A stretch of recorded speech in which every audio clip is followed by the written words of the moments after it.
Ray Brown's Talking Birds. Made possible by the generous support of the Birdwatchers General Store, Orleans, Cape Cod. Birdwatchersgeneralstore.com. By Vortex Optics with the VIP warranty. Their unlimited lifetime promise to keep you and your optic covered. Learn more at vortexoptics.com. And by Hog Island Audubon Camp. For full camp schedule, program details, and to register, visit hogisland.audubon.org. Good morning, afternoon, or evening, and welcome to our show, number 1052, during which we'll revisit some good advice on how to make our backyards more bird-friendly and more planet-friendly. Plus, we'll listen to an audio postcard with a French connection, and we'll get some important backyard bird advice from the one and only Mike O'Connor on Let's Ask Mike Live. Well, last week we listened to an audio postcard from a national park in Hungary. Thank you, Siva. Today we have one from a few hundred miles west of that location. Hello, Ray, and all our friends at Talking Birds. This is Debbie from Northern Virginia, but I am in Brittany, France, on the northern coast with my friend Bibi. You probably hear some waves in the background. We're seeing the ocean, hearing a number of birds around us. We are looking for Dartford warblers, and last night we got to see European nightjars around midnight last night. We love your show and listen to it, and we're also doing a little flirting as we walk. So bye to you from Northern Brittany. Au revoir tout le monde. Au revoir et merci Bibi. Et merci Debbie for that audio postcard from Brittany. Birding and plurting. If you're not familiar with plurting, that's picking up litter while birding. Well, Talking Birds listeners, whether you're in Brittany or Buffalo or Bismarck, and in your backyard or anywhere else, you're cordially invited to send an audio postcard to us describing what you're seeing or hearing or both. Just grab your smartphone or borrow one from your neighbor and record your observation and then send the file to Ray at talkingbirds.com. That's Ray at talkingbirds.com. It's our mystery bird. We have a contest every week here. We call it the Mystery Bird Contest, and we play songs like that or calls like that and give some clues and invite you to call in for some pretty terrific prizes. Our mystery bird, like other members of its family, has a large head, short legs, a long pointed bill, and sharp eyesight for hunting fish and other prey. Our bird is green above, white or whitish below, with white markings on the wings and tail, and a white neck collar. Males have a solid, broad, chestnut-colored breastband. Females have two streaky green chest bands. North of Mexico, our bird is found only in extreme southern parts of Arizona and Texas. It's often seen perched on a low tree branch near water from which it plunges in headfirst to capture fish and sometimes aquatic insects. Our mystery bird most often gives a tick-tick call like the one that you just heard. And there it is again. That's our mystery bird. The contest a little bit later, getting you ready for it, and those prizes include a big bag of our favorite coffee, Birds and Beans, shade-grown, bird-friendly, truly delicious, grown under the natural forest canopy in Central America to preserve wintering habitat for the warblers and tanagers and thrushes and hummingbirds and more of those birds that are heading there or will be soon. Plus, we have a $25 gift certificate for Bird Collective. It's your one-stop shop for vintage-inspired apparel and unique accessories. We're talking everything from T-shirts and tank tops to bags and books, and all featuring birds. Prizes there and clues and whatnot on the Mystery Bird Contest coming along a little later.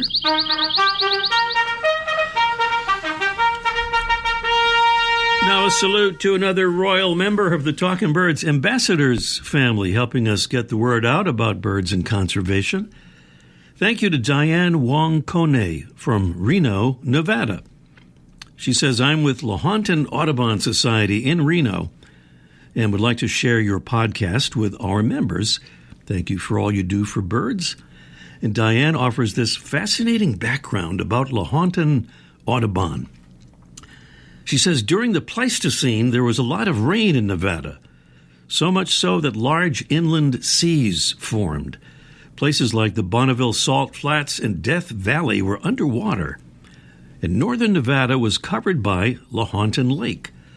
That's why our state fossil is the ichthyosaur, an extinct marine mammal that grew to the size of a bus, sometimes larger.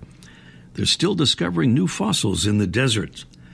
Remnants of Lahontan Lake include the Truckee, Carson, and Walker basins in their terminal desert lakes.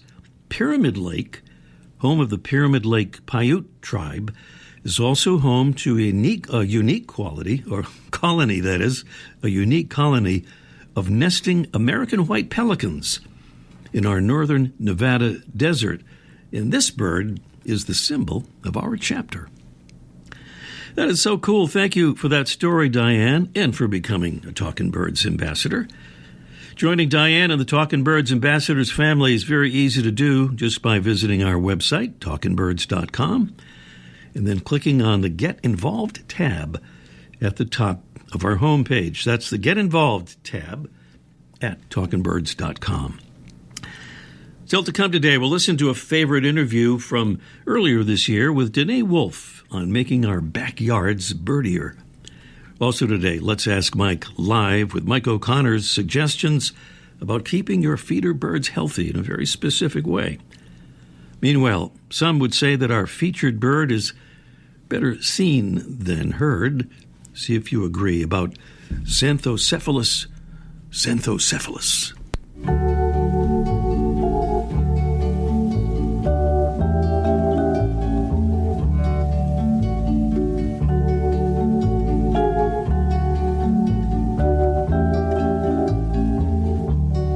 Many birds have beautiful, melodic songs. Today's featured feathered friend is not one of them.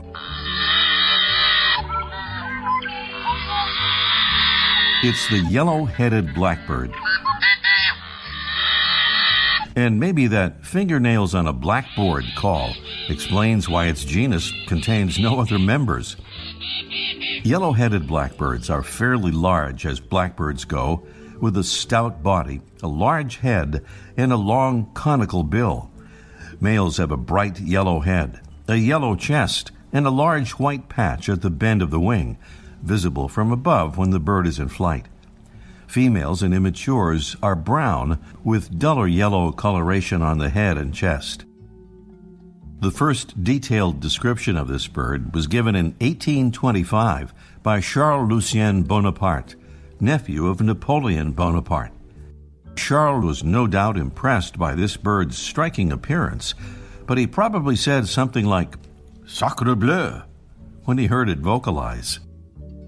This bird has been making a racket for a long time. Fossils of yellow-headed blackbirds from 100,000 years ago in the Pleistocene era have been unearthed in California, Mexico, and Utah. Yes, it's a bird of the West, although it is sometimes seen back east as well, often associating with red-winged blackbirds, which they dominate.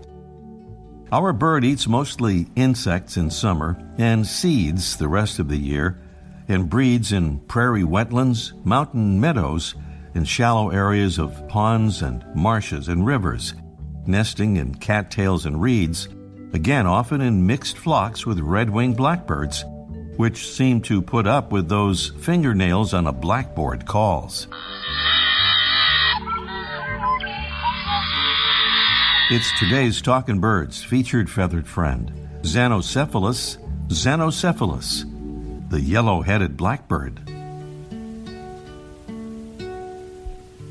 Danae Wolfe is an award-winning conservation photographer, writer, educator, and TEDx speaker focused on fostering appreciation and stewardship of backyard bugs and wildlife. Ever the pragmatic, she believes that everyone has the power to make a difference in combating climate change and biodiversity loss. She was the 2022 recipient of the Garden Communicators International Emergent Communicator Award, and her work has been featured in various outlets, including CNN, the American Gardener magazine, and Nature Conservancy magazine.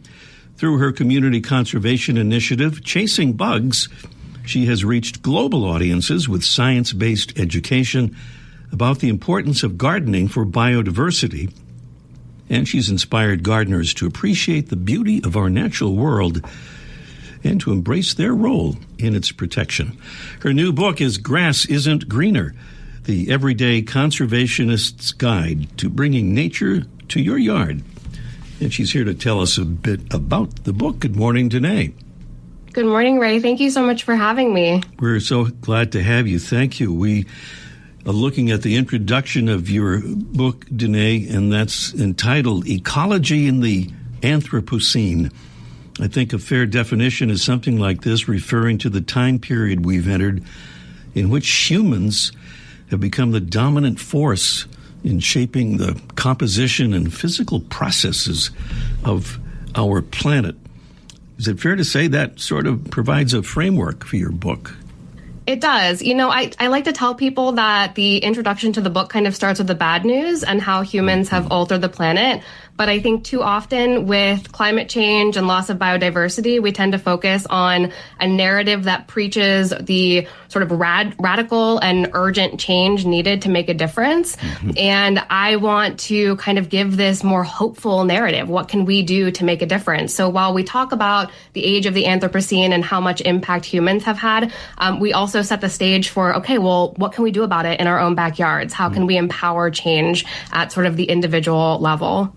Native plants are really important, and you emphasize that certainly in the book. But you also say that a more holistic approach is needed. Tell us a bit about that.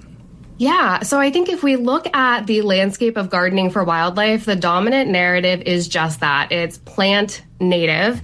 And I think a lot of the movement sort of starts and ends with that narrative. If we just restore native plants in our landscapes, then we'll bring back the wildlife and everything will be just wonderful. And that is true. Native plants are foundational to gardening for wildlife, but I think we do need to think a little bit more holistically. So Grass Isn't Greener covers 20 different topics.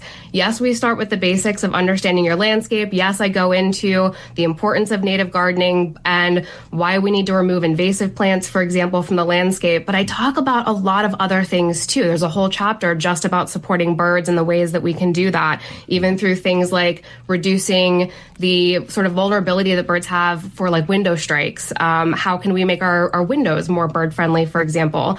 One of my favorite chapters was about holiday decor. How does our like Halloween or sort of Christmas, holiday decorations, how can they impact wildlife and how can we make a difference to sort of reduce those risks that we put out there? So it's really about taking a much more holistic approach. And you'll see through the book, there's just little tips and hints and projects that people can engage in that take that next step beyond just, hey, go plant a bunch of native plant gardens, which again is foundationally important, but there's a lot more to it than that. Well, the great Doug Tallamy, whom you know, has been on our show. In fact, he's made some wonderful and supportive comments about your book, and I know he'd appreciate this chapter, Lessen the Lawn, cutting back on the amount of grass in your yard. And you have some practical techniques about that. Expand on that for us a bit, if you would. Yeah. So lessening the lawn, like first and foremost, just I think redefining what we view as beautiful in the landscape is really important to this. A lot of people still, I think, hold on to the idea of a predominantly monoculture of turf grass landscape as being sort of just a marker of beauty. So redefining what we find beautiful in our home landscapes is really important. And there are a variety of ways to do that. So the book kind of outlines a couple of different ways that you can, from a practical standpoint, begin to get rid of turf grass and sort of the pros and cons of each of those methods and really how to, kind of create that that blank canvas, if you will, for beginning to bring native plants back into your landscape and then create really resiliency and just a diversity of habitat and food sources for wildlife that you can invite into your home landscape. You have a chapter about bees and their importance as pollinators, along with other insects as well. And you also have a few words about bug zappers and why we don't really want bug zappers, or gas-powered leaf blowers. Some really good information about that. So, Danae, according to the Chinese proverb, you write, the best time to plant a tree was 20 years ago. The second best time is now. But what kind of tree should you plant? If you're interested in supporting wildlife, the answer is easy. And your answer is, Danae? The answer is an oak tree. Oaks support such a great diversity of species, namely our lepidopterans. And if you don't know what lepidopterans are, those are our moths and butterflies, which are beautiful in and of themselves, but of course their caterpillars also provide tremendous food sources for a number of wildlife, namely birds that need them to rear their young. So for the birders, you'll want to plant an oak tree. All right. And there's an entire chapter, by the way, entitled Create a Bird-Friendly Backyard. So tying in with all of that. Another one about backyard scientists, citizen science and community science, and also the difference between those two things. And then your last chapter, well, we just have a moment to go here, Danae. Your last chapter in the book is called Think Beyond the Backyard. I wonder if you'd make a few comments about that. Yeah, so Grass Isn't Greener really focuses on what we can do right at home, but I didn't want the book to just end there. So the final chapter is really about helping people see their yards, not just as this isolated patch, but as part of a larger ecological and cultural shift. So the last chapter is really an invitation to think bigger, to connect with neighbors, to start those conversations, and to help influence local change. And that could look like helping to update HOA guidelines to allow more native plantings and biodiversity. It could look like supporting local policies or legislators that protect biodiversity. I think that true change happens when we start to link these small personal actions into a much wider movement. So yeah, sure, start in your own backyard, but don't stop there.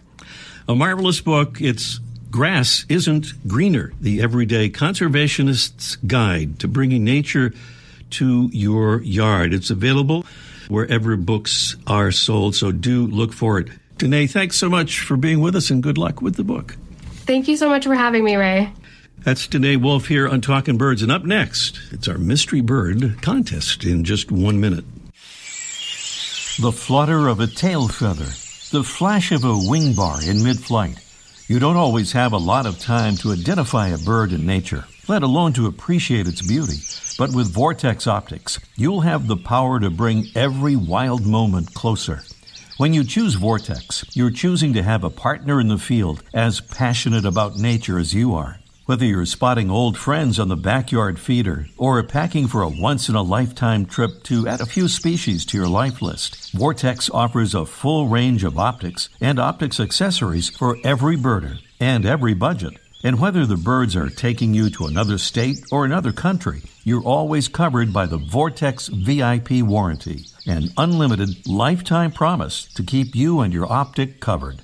If you'd like to learn more, or if you need help choosing your next optic, give Vortex a call at 1-800-4VORTEX or visit vortexoptics.com. There's that tick, tick, tick. If you missed it earlier, it's the sound of our mystery bird. Contest underway now. Here's the number to call if you'd like to take a guess or tell us what that bird is.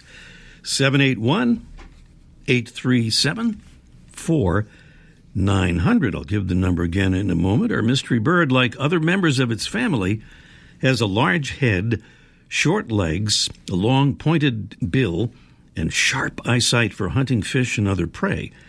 Our bird is green above, white or whitish below, white markings on the wings and tail, a white neck collar. Males have a big, solid, broad chestnut-colored breast band. Females have two streaky green chest bands. North of Mexico, a bird is found only in the extreme southern parts of Arizona and Texas. You'll see it on low tree branches often, near water, from which it plunges headfirst to capture fish or aquatic insects. That's the bird. The number again is 781-837-4900. Call us before we run out of time, 781-837-4900. Mike O'Connor has Let's Ask Mike live in just 1 minute. Standing at the edge of a rocky shore, you breathe in the cool, salty air, watching the sun disappear on the horizon. Across the globe, someone begins their day along a sandy beach, listening to the rhythm of the crashing waves. You each envision a world beneath the water, vibrant life in every imaginable form. Now, imagine it's all gone. What was once a place of wonder and beauty is now a dull, lifeless wasteland. Food, jobs, medicine, all gifts from the ocean, all gone. Time is running out to protect our oceans, and without our love, everything the oceans provide can and will disappear. It's our choice. Love it or lose it. Help protect our oceans. Visit World Wildlife Fund at wwf.org/love. Well, the big buzz in the birding world this week is the rumor that Mike O'Connor from the world-famous Birdwatchers General Store is urging folks to take down their bird feeders. Let's find out if the rumor is true. Good morning, Mike. No, it's not true. Don't take I thought you might have passed out when I said that, but you're still awake. What happened there? Oh, yeah. Not exactly. That's like, they say that all rumors are true, but sometimes they're inaccurate, I think you might say. Yeah, well, then we'll go with that. Yeah. Well, it is true. I did take down one of my feeders today. As I said before, I have my feeders right close to the house, right by the windows, to prevent the bird strike. The birds are safer really close to the house. But secondly, I get to look at the birds really closely and see what's going on. And I discovered a house finch with a swollen, closed eye, and that's a sign that it's got the, I call it bird pink eye or finch conjunctivitis. But it's an illness that has spread through the house finch population since 1994. And as I think we've said before, house finches in the eastern half of the United States were introduced illegally from the West Coast and sold as, we'll do some air quotes, Hollywood finches, and which is against the law. So the story goes that pet people, in order to keep from going to jail, they released the finches, and they've exploded throughout the eastern half of the United States. There are tens of millions of birds now, and they become one of the most common feeder birds. Not to be confused with the purple finch. The house finch is a little different, and because it came from a small gene pool, it turned out to be susceptible to this finch conjunctivitis, which causes the eyes to swell, and the bird almost goes blind or has trouble seeing, and it was easy prey for predators. And the population dropped in half over the last couple of decades. The disease has leveled off a little bit, and the birds are kind of recovering a little bit. Not in a lot of areas, but they haven't at my yard. I got a lot of house finches this year, but one of them had this disease, and we can't do much for the bird except take the feeder down. And that's what I did. I took my feeder down. I'm going to keep it down for a couple of weeks till this bird either recovers or gets picked off by a predator at somewhere along the line. I don't want it to be passed on. And the feeders that cause the trouble are the best feeders, the little tube feeders, the little clear tube with the little metal ports, and the birds stick their head in there. Well, that's where they pass the illness on. The bacteria goes from one bird to the next, and it seems to be about mostly house finches.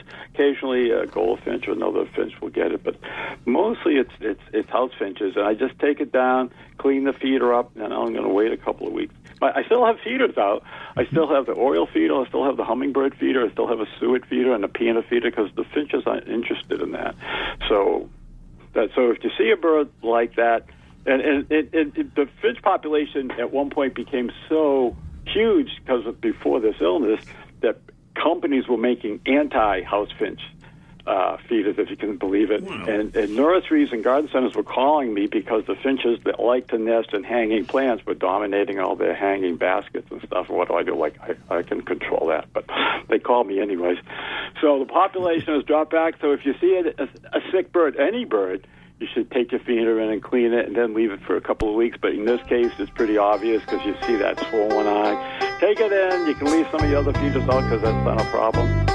And then everything will be better again. That's what I say. Everything will be fine then. All right. Well, thank you, Mike, for that comprehensive advice and for, exploding that rumor that was out there.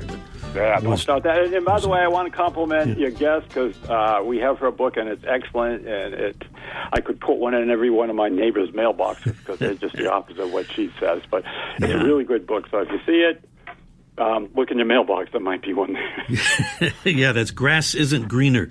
Danae Wolf is the author. All right, Mike, thank you, and talk to you next week. Okay. Mike O'Connor here on Talking Birds, and back at the Mystery Bird contest thing here would be this one right here, with a tick-tick kind of a sound. 781-837-4900 is the number for our Mystery Bird contest. And I believe we have Ernie in the great state of New Hampshire calling in. Hello, Ernie. Hi, how you doing, Ray? Doing well, Ernie. How are you? Pretty good. Very nice day. A beautiful day here for sure. Lots of sunshine and warm, but not wicked hot, as we say in the Boston area. So, Ernie, what do you think? The mystery bird there, you heard the clues and all that? Red-breasted merganser. A red-breasted merganser. No, that is, I can see where you're coming from on that, but according to this, it sounds like that maybe is not the right answer. The dreaded sound. Yeah, but we are kind of getting close to running out of time here. But I'm going to do something a little different that we don't normally do, Ernie. Even though you didn't quite exactly get the right answer there, I want to give you a chance to win a feather-friendly kit to protect the windows from bird crashes, or I always say that backwards, to protect birds from window crashes. If you'd be interested in trying this little bonus question. Sure. All right. Which of the following is, by weight, the largest bird in the world? Is it A, the common ostrich, B, the northern cassowary, C, the emperor penguin, or D, the bee hummingbird? It's one of those four. I think it's A. That would be the common ostrich. So instead of getting that trumpet sound that you heard a minute ago, you get this instead, Ernie. That would be the applause. The common ostrich. I think I have the list here of just how that pecking order goes for those birds. Let's see if I can find it again. I just kind of lost it here, but common ostrich is the bigger one, and there are several ostrich species, by the way. I'm kind of vamping here to see if I can scroll down and find where that was again. But at some point, I'm sure I will find it. The common ostrich is the biggest in the world by weight. Then there's the I think I'm getting close to it here. I think I'm almost found it here, and. No, I guess I actually haven't. But we'll do that on a subsequent show. We'll have all that information. Ernie, thank you so much. Stay on the line, and Jesse will get your info. Thank you, Ray. Thank you, Ernie. And once again there, I shouldn't say once again because we didn't even say what it was. The mystery bird was the green kingfisher. We're just about out of time for our show this week. Next week, Marcia O'Bara will be with us from the great state of Arizona to tell us about the accessible birding trips that she leads for Tucson Bird Alliance. She'll also tell us about her cool experience discovering her spark bird and about her big year. So that'll be on our show next week. And thanks to our amazing Talking Birds team, Debbie Bleacher, Freya McGregor, and our producing engineer, Jesse Wilkins, assisted by Vinny again. I'm Ray Brown. See you next week.